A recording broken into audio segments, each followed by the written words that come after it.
நம்ம இந்தியாவில் சுமார் 29.6 கோடி குடும்பங்கள் இருக்குது. அதில் 33லேருந்து 34 கோடி ஆக்டிவ் சிலிண்டர்ஸ் பயன்பாட்டில் இருக்குது.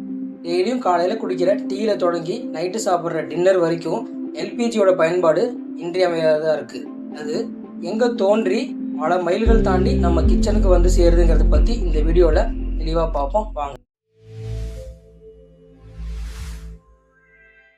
எல்பிஜிங்கிறதோட விரிவாக்கம் என்னன்னு பார்த்தோம் அப்படின்னா லிக்விட் பெட்ரோலியம் கேஸ் அப்படிங்கிறது தான்.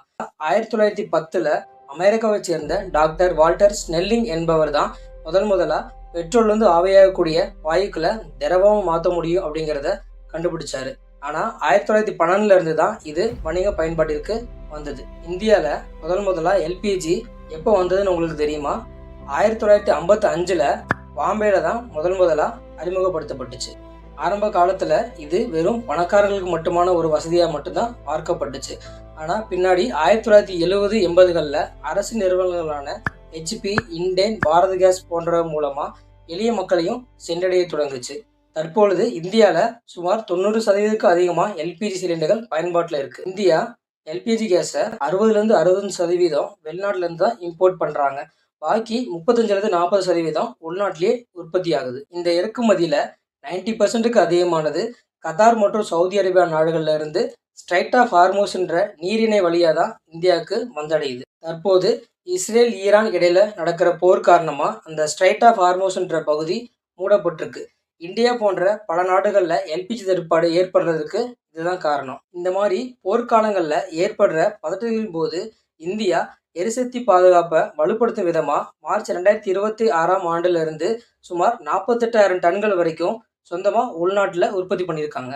என்னதான் இந்தியா உள்நாட்டு உற்பத்தியை அதிகப்படுத்தியிருந்தாலும் இன்னமும் 60%க்கு மேலே இறக்குமதி தான் சார்ந்திருக்கு. ஏன் எல்பிஜி இவ்வளோ முக்கியமானது? விறகடுப்பில் சமைக்கும் போது அதுலேருந்து வர புகை காரணமாக சுவாச பிரச்சனைகள் ஏற்படும். ஆனால் எல்பிஜியில் சமைக்கும் போது அந்த பிரச்சனைகள் தவிர்க்கப்படும். அது மட்டும் இல்லாமல் விறகடுப்பை விட மிகவும் வேகமாகவும் சுத்தமாகவும் நம்மளால் எல்பிஜியில் சமையலை செய்ய முடியும். உஜ்வாலா யோஜனா போன்ற திட்டங்களின் மூலம் வழங்கப்பட்ட இலவச கேஸ் இணைப்புகள் மூலம் லட்சக்கணக்கான பெண்களின் ஆரோக்கியம் மேம்பட்டிருக்கு. சமையலுக்கு மட்டும் இல்லாமல் ஆட்டோ, கார் போன்றவற்றிலும் எல்பிஜி பயன்படுத்தப்படுது. இதன் மூலயமா காற்று மாசுபாடு குறைக்கப்படுது. பயன்பாடு எவ்வளோ முக்கியமோ அதே அளவுக்கு பாதுகாப்பும் முக்கியம். எப்போதும் ஐஎஸ்ஐ முத்திரை பெற்ற டியூபுகளையே பயன்படுத்துங்க. சமையல் முடிஞ்சதும் ரெகுலேட்டரை அணைக்க மறந்துடாதீங்க. கேஸ் வாசனை வந்தால் எலக்ட்ரிக்கல் சுவிட்சை பயன்படுத்தாமல் ஜன்னல்களை திறந்து வைங்க.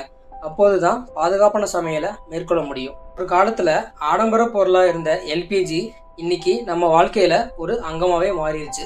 அதனால தான் எல்பிஜி தட்டுப்பாடுன்னு சொன்ன உடனே நாம் எல்லாம் பதட்டமாகறோம். இந்த வீடியோ உங்களுக்கு யூஸ்ஃபுல்லாக இருந்திருக்கும்னு நம்புகிறேன். இந்த மாதிரி பல இன்ட்ரெஸ்டிங்கான வீடியோஸ்க்கு நம்ம சேனலை சப்ஸ்கிரைப் பண்ணுங்கள்.